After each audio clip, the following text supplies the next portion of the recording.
Welcome to Becoming Powerhouse, where we discuss the tough lessons I've learned while taking my two companies from negative revenue to over 7 figures. We'll talk about the raw and vulnerable truths about being boss, as well as tips and strategies you can implement immediately for better business results. I'm your host, Nicholle Overcamp, the founder and CEO of Wilcox Financial Group and Powerhouse Coaching. You can see links and other resources in our notes. Don't forget to head over to herhousemoney.com to grab your free Her bundle for business and subscribe to our newsletter.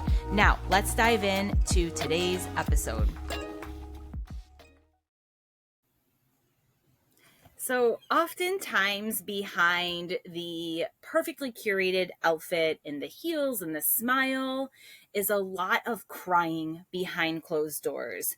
Maybe locking yourself in a closet, or pain, or failure, and just getting through these incredibly difficult times where we feel like the world is closing in on us. And often those are also the best times, the best inflection points that force us, whether we're ready or not, to get to the place where we were really meant to be. And that is what this episode is about, my powerhouses. We dive in to the real pain points and challenges that Maxine Gomez has experienced in her entrepreneurial career. She has had so many incredible journeys that led her to where she is today, from building a multi-million-dollar company to losing it all, and now living in a place that she loves, that's beautiful, and she feels fulfilled. Because another important thing to keep in mind is that it's not always about revenue. It's not always about scaling up and extreme growth. Sometimes it's right sizing for what does feel aligned and just working on mastery. And so as you listen to this episode, I challenge you to take a pause and think about what does fill your cup. When are you most happy? What are the things that you're doing, and what does that look like? And define what success means to you. So enjoy my chat for the second time with Maxine Gomez. Okay, Max. So you are back on the show for the second time, and I hope you feel special because the only person so far who has come back for round two. And for those of you listening who did not hear her first podcast, we have the link in the show notes, and I encourage you to listen to it because we got a little derailed, as I sometimes have a habit to do, just digging into her actual company and the benefits they provide and how cool it is, as well as she shared some really powerful tips and gems on culture, how to build a strong company culture, how to treat your employees well, especially in an industry that typically has either high turnover or that is really difficult to recruit. But today, my promise is to stay on track, and I want you guys to hear her story, like the hard shit she went through, got through, and came out on the other side is this like beautiful, resilient badass. So, Max, welcome back. Oh, thank you, Nicholle. I'm honored to be back. And yes, especially for a second time because, like you said, we got to talk about a lot of the fun stuff and the tips and tricks and the culture and things like that. But it's only fair to show both sides, right? The Right. grit that we had to grind through because it's not all rainbows. And I definitely don't want people to feel alone because entrepreneurship is a constant ebb and flow of highs and lows. So if we got to share some of the highs, it's only fair that they know some of the lows as well. So thank you for having me and letting me share that with you. Absolutely. And I just love and appreciate that you are, number one, willing to share that, but recognize that because, of course, it's the whole point of this podcast. But lately, there's just been such an overabundance of only highlights.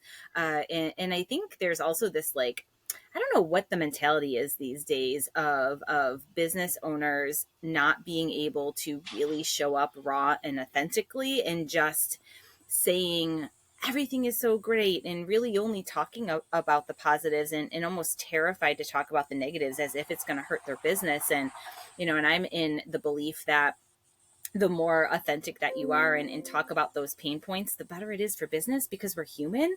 And for me especially, and I don't know if you can relate to this, like in our financial planning practice, like I tell clients all the time, like I've made a lot of mistakes, especially financially related, and going through those pain points allows me to just be a better advisor, allows me to help more because I understand not only from an empathy perspective, but like how to get out of it in a way that you also don't want to help them avoid it, but then you don't want to pull your hair out in the meantime, right? Like sometimes going through those things are just the best education, and sometimes they're cheaper than college. Sometimes they're more expensive than college. It depends on how big your fuck up was. But, I'd love for you to just kind of, if you could too, just give, for those who didn't hear your first episode, like give a little bit of an overview of a backstory journey. And then we'll dive into some of the things that you really struggled with earlier on. Thanks. Well, to your point, I think a lot of us as entrepreneurs, we kind of embody that saying of fake it till you make it.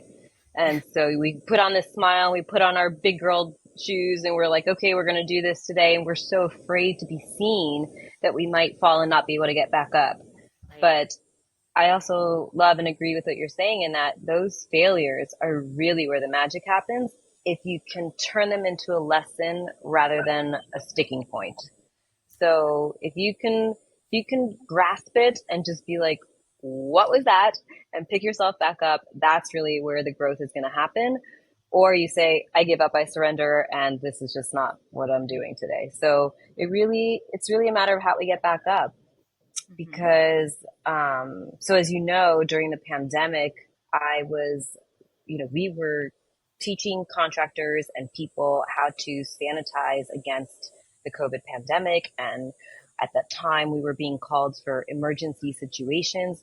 Some of our clients were the local police departments, the fire departments, hospitals. I mean, we were out there in the front lines. And like I mentioned, we took every step and every precaution so that our people on the front lines never got sick, even though they were the ones there doing the jobs. And at the same time that we were teaching people, we were doing the services, and I became a distributor for one of the most highly sought after chemicals, which I cannot disclose because of a lawsuit, as you know, if we're getting really into it and all the hardships that came with it, So we let's see where be this is brutally going. honest. Yeah. So I became one of the distributors for one of the fastest selling products that was approved for treating against COVID and being preventative and all that stuff. I was supposed to have made, based on our sales, pre-orders, and deposits I took, more than $3 million on the sales of these products. We were selling to schools, police departments, municipalities, businesses, other contractors, other service providers, except I am a small business. And so that company delivered to my competitors who stocked it on the shelf rather than to me that had pre-orders. So rather than making $3 million, I had to return over $250,000 of deposits. And you're just watching them sit on your competitors' shelves when I can't even fill my own orders. And that's where the just, everything that should have lined up, right? We Yeah. were in the midst of a pandemic. We had the number one selling product in the entire world. I had orders, I had pre-orders, we were certified, we had deposits. The only thing I needed was for them to deliver the product, and it never came. So what And I'm happened? nobody. Yeah. We lost it. We lost Yeah. everything. I mean, that's what you do. You pick up your big girl shoes and you put them Yep. back on and you dust yourself off and you're like, all right, well, that vertical isn't happening. So Mm-hmm. what do we do to make sure that my people eat and that we keep Yeah. going? Yeah. So we did we did the right thing. We Mm-hmm. returned the deposits and had the conversations with our people Mm-hmm. and sent them um, to other competitors. And we just said, okay, this is not the avenue we're going to go towards. So Yeah. we had to regroup and go back to our services and, build slowly rather than in a big chunk like we should have. Yeah. And it did turn into a lawsuit, which I lost. Uh, So it was just one one thing after another that was uh, debilitating, not only financially, but spiritually, but heartbreaking, but all the things where you're just literally watching it sit on a shelf and going, it's right there. I can touch it. I can feel Yeah. it. Yeah. And I was not invited, but asked for permission to sit in on the last hearing of the Hmm. lawsuit because it was just supposed to be the attorneys, negotiating this stuff. Yeah. And the judge, the preliminary judge that was presiding over these preliminary hearings to then make recommendations to it, which I learned so much about the legal world through this, Hmm. um, said, listen, you she did her job. Like, let's compensate. Let's figure this out. I will even donate a mediation room for you guys to sort this stuff.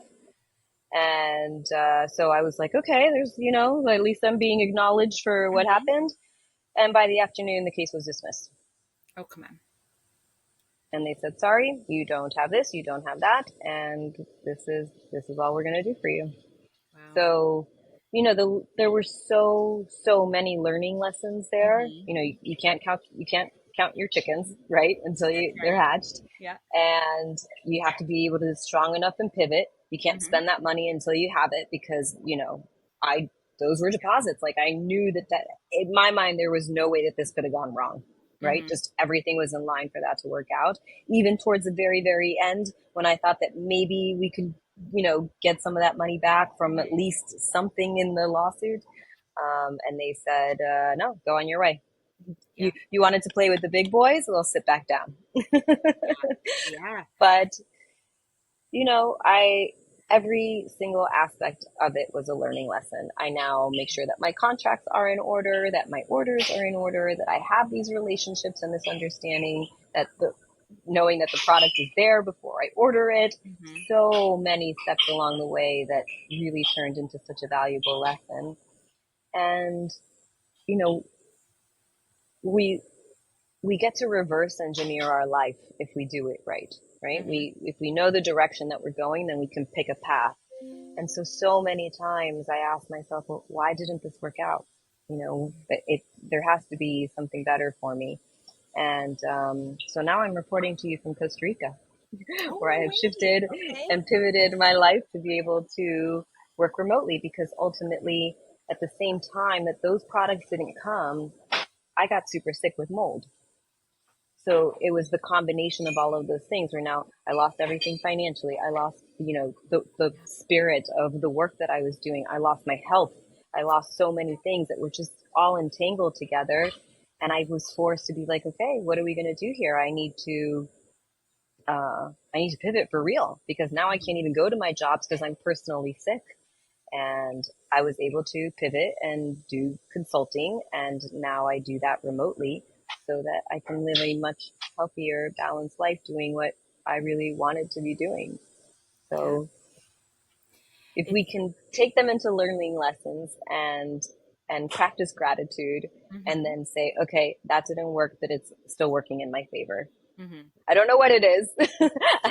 I'm walking blindly on that path and I'm trusting that for some reason I've lost everything, but I've I lost everything to gain what I have. and sometimes when things go exactly as planned, I have found that it's more difficult to realize what actually isn't aligned because we confuse money or revenue with alignment in terms of your business model or maybe what you're doing and who you're working with. And so and we've been in that space and have definitely grown through it over the years, especially with the financial planning company and just like choosing who we say yes or no to. However, I will be transparent.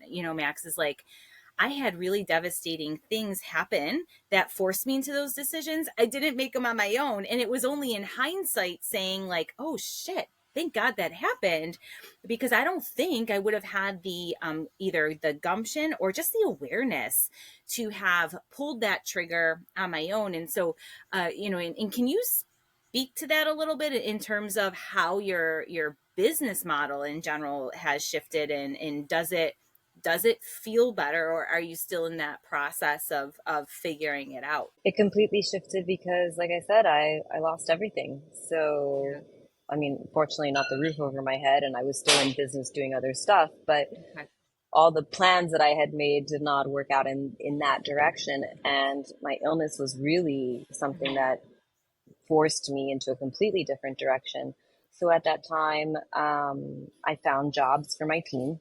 I Mhm. sold all the assets and all of the equipment, and I was able to just focus the business on my own expertise.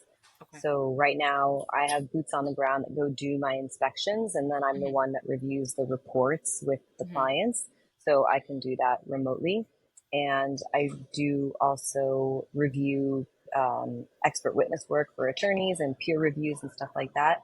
So yeah, that company is no longer $1 million Okay. company that has employees running 24/7 with equipment and gear and running Mhm. into catastrophic Yeah. situations anymore. It's just me and my virtual team, and we get to do, you know, this work sort of more. It's more paperwork and more reports, Yeah. but to your point, it took me those, I don't know, 15 years of living those catastrophic jobs to be Yeah. able to be the expert in what I do now so that I can Mhm. give my opinion without having to be there Yeah. personally. Yeah. And So it's a lot less feel money, it's a healthier. lot less headache. I'm so much healthier and happier, and it really forced me Mhm. to evaluate what my priorities were, right? Yeah. Did I really want to be struggling and stressed out Mhm. and tired all the time to be able to make a lot more money, but Mhm. it wasn't really that fulfilling for me.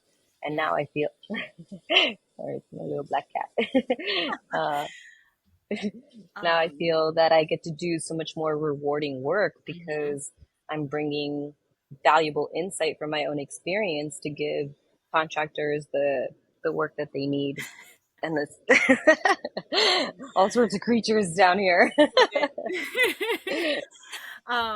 Yeah, no, and you make a great point, and actually it's so funny. I was having this conversation earlier. I can't remember if it was today or this week, which is don't judge me on that, with somebody.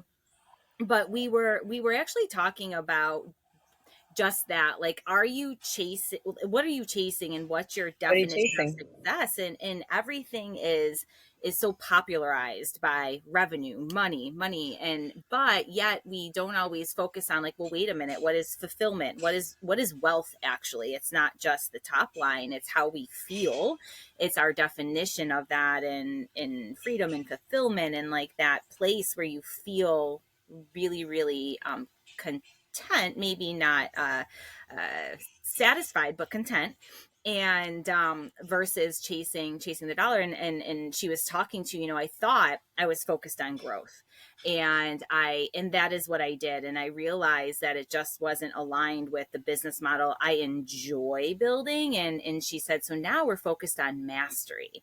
And I loved how she positioned that, because it really aligned too, actually, with what we've kind of rebuilt to some degree this year as well. And it's like, you gotta kind of ask yourself those hard questions, like what am I focused on, and what's success. And sometimes scaling back is better than scaling up, but no one talks about that part, right?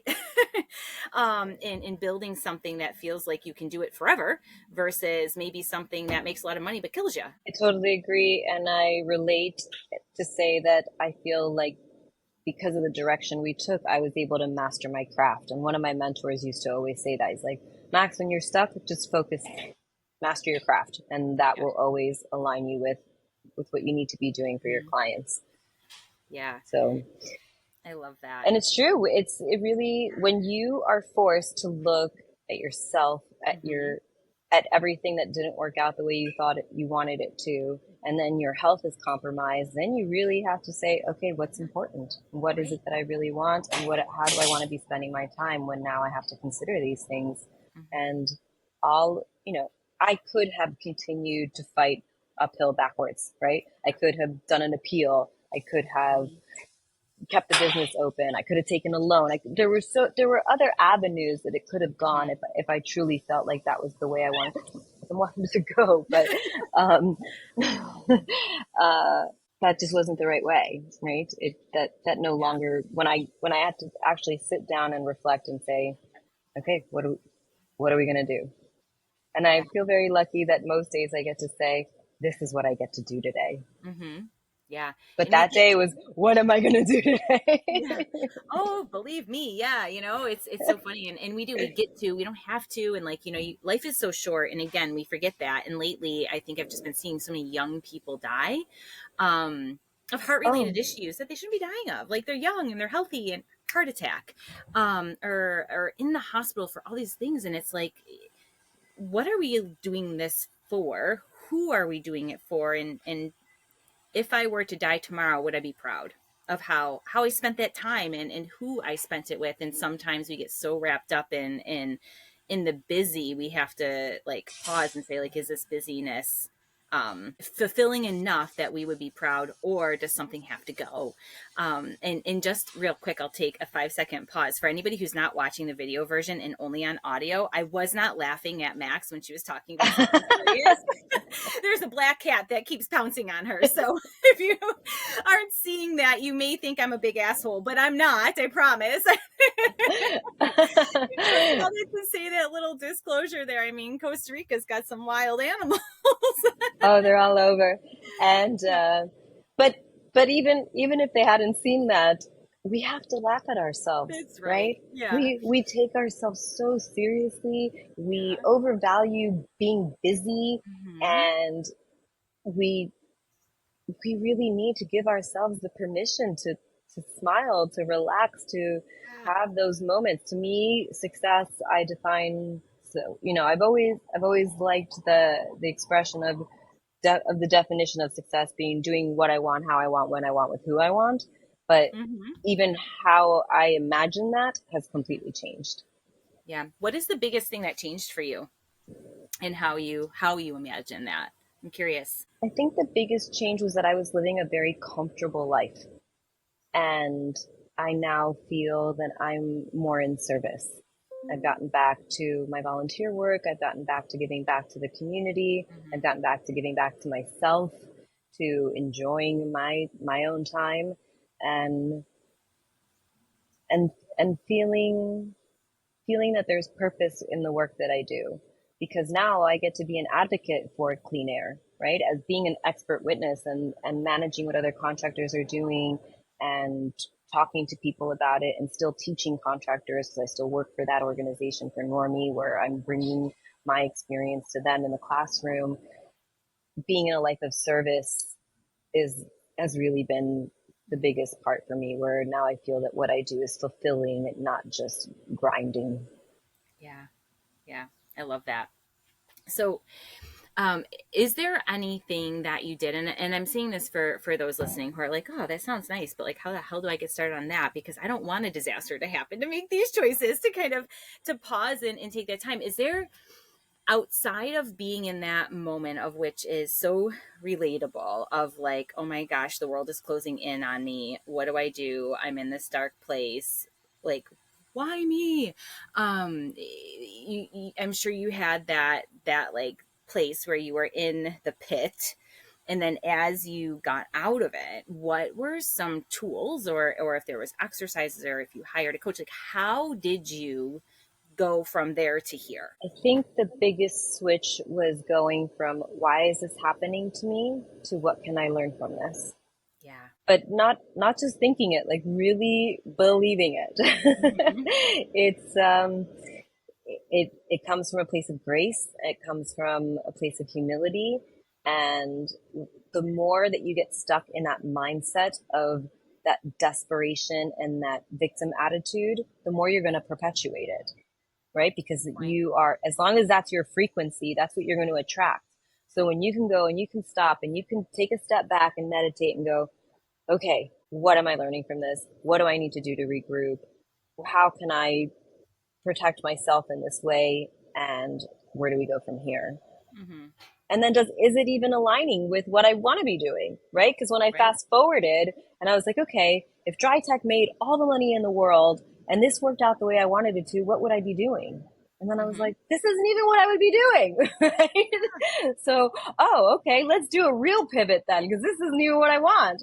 So Yeah. that's what it gave me, was the grace to be able to step Mm-hmm. back from the grind that I was in, because we get Yeah. stuck in those cycles. I got to do this today and my schedule is this, and listen, the highest form of self-love is discipline, and That's right. those routines are important. But when we get stuck in the grind rather than the essence and the beauty of it, it will give us the opportunity to, or will force us into, all right, Right. step back Right. and really think about what you're doing here. Hmm. Yeah. Because those things are going to happen. It's inevitable. Listen, I had all the stars in alignment for everything to work out. I should have killed it. But I am now, today, so thankful for how that happened. And even in my other business, I mean, I thought that I had done all the things to protect and prevent myself from it. I think I told you about my swipes company, Swipes Love and Wipes. I think so. It was so Well, long ago that we chatted about so many things. Well, since we're sharing all the vulnerabilities, Yeah. that was a company that I had started with my then partner. We were living together. We were together 10 years, and we started it with another couple. And when him and I broke up, they fired me, even Oh, though I was the founder.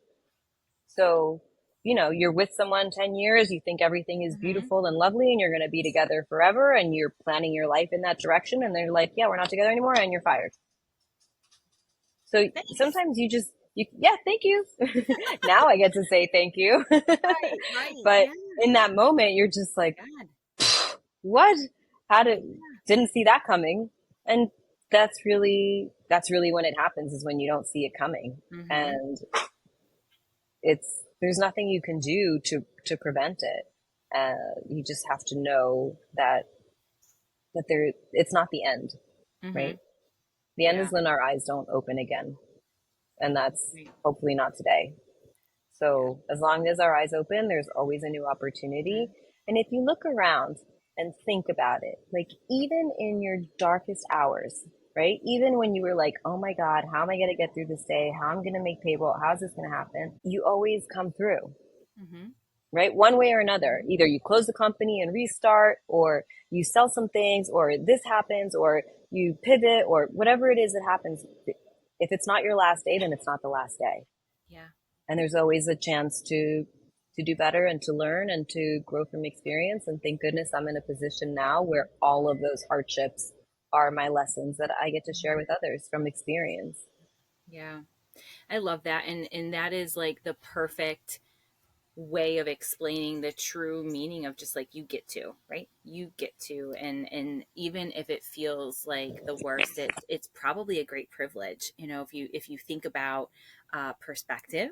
And I always say, if there's air in your lungs and your body feels good, like you've got the world is your oyster. And so much of that power is true mindset. And so, and into that note, like I think some key takeaways, at least in what I'm hearing you say, and the lessons you've learned, are really understanding the contracts and the details, and if you can vet the question asking of, okay, this sounds great, but what could go wrong, right? Like asking that question before either spending the money or signing the dotted line, like what can go wrong here. And even then, Right. Yeah, exactly. Like asking maybe a board of advisors, and I actually started practicing that too, because I get so excited about ideas and I think they're the best, and I can just like be a bullet going for, and now I've like learned to pause because I've definitely had a lot of really great terrible ideas. you know but it's easy to get excited, and so there's that. And before we wrap up, I would love to know if there was, when you were going through that journey. Of course, I'm going back to this like evolution period where you were like, okay, like why is this happening to me? How can I learn from it and really grow and reverse engineer like how to build a better life? um were there any catalysts to help get you into that mindset outside of yourself? So, was there a podcast that flipped the switch for you, or a book, or something you heard that helped get you? I list some of my favorite books that have got me through my hardest times on my website, because they're the ones Okay. that got me through it. But there Yeah. was there was one in particular. It's written by David Goggins, called Extreme Ownership, It's a good and it's a good one because it really forces you to be like, okay, all of this is me. All of this is me. All of your karmic stuff, all of your financial stuff, all of your energetics, all of this is me. And when you can really take that ownership, what we were talking about before was that vibrational frequency, Mm-hmm. right? Where we're at is what we perpetuate. So what Yeah. that forced me to see was that I I truly had lost my faith Mm-hmm. at some point. And what this did through that process was reconnect me with that and be like, okay, what is important? My health, my family, my priorities, and I have to believe that this is all working out for me. Listen, we can't just sit back and meditate and twiddle our fingers and say, yes, it's working out for me, right? We Yeah. have to put Yeah. our will into it as well and pick Mm-hmm. ourselves up and do the morning Mm-hmm. miracle. Like that's another great book. Yeah, I And just actually. it's a great one. Yeah, And really, as you set up, mm-hmm. yeah, as you set up your morning Yeah. routines and then your nighttime routines and Mm-hmm. those things, like that, Yeah. but that's what it reflected back to me personally in this Mm-hmm. was that the reason what I learned from that was that I had lost Mm-hmm. my faith. And Yeah. so even though all of those things should have worked out, Mm-hmm. I didn't have the belief in them, Yeah. and now I get to reconnect with that. Yeah. So extreme ownership is a great one because it didn't matter that we talked a little bit about that in the culture was no matter what with my team, Mm-hmm. they knew that if anything went wrong on a job, no matter what was happening, I took responsibility for it Yeah. so that they had the comfort level to Mm-hmm. do their job as best they could. And it's my name, it's my business, it's my Yeah. responsibility, it's my ownership. That's And right. when you can take that and embody it into every aspect of your life, Mm-hmm. everything changes. I love that. And I think the extreme ownership too is Jocko Willink for anybody Oh, sorry. listening. No, that's okay. I'm just such a book nerd that I'm like, but David Goggins is phenomenal too. He wrote Courtney and what was the second one? I just listened to it actually, and I can't remember the title of it. Never Finished. That's what it was. Um, That's what it was.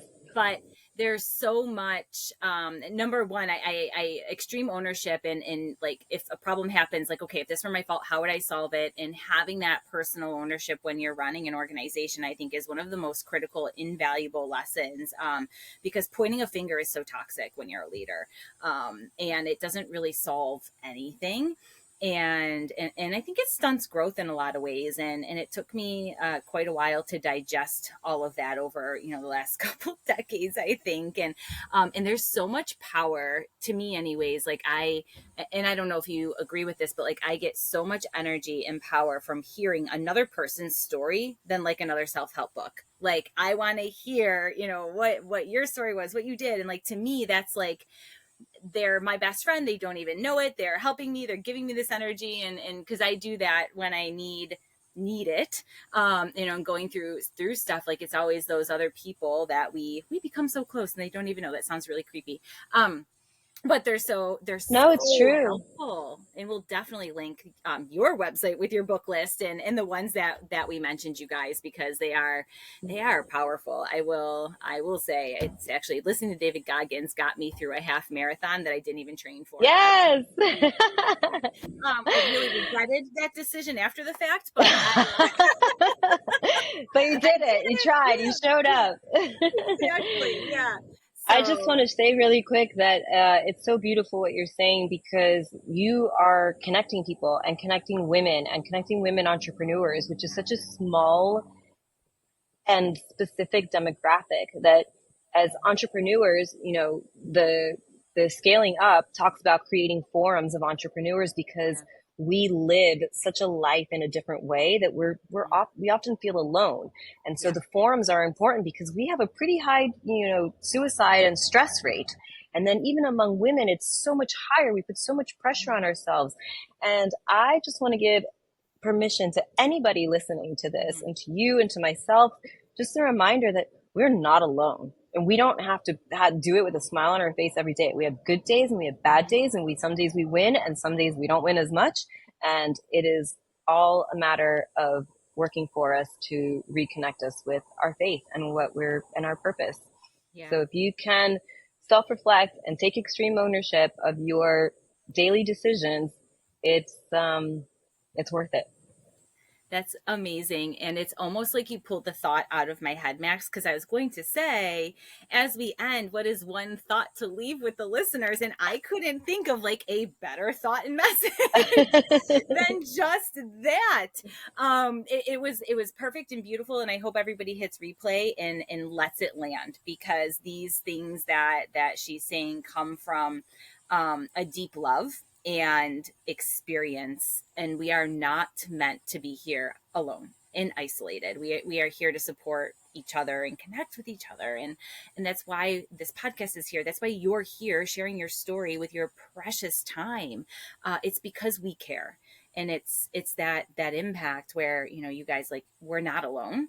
We don't have to be alone. So please don't ever think that. And so, is there any last message that you want to, I don't know if you can top what you just said, but anything that you want to leave the listeners with, Max, before we end? Just go brave, go bravely. Awesome. Thank you. I was going to say permission to say no. But no, go bravely. And I'd like to rephrase too. You're going to be scared. Do it anyways. Yeah, exactly. Do it anyways. Be fearful. It's okay. Just start fear, or go at it. What Miley Cyrus just closed out a speech actually with that, and saying, like, legends are always afraid and fearful, but they do it anyways. And that's what makes them legendary, So, there you have it, my powerhouses. Until next time, continue to be courageous.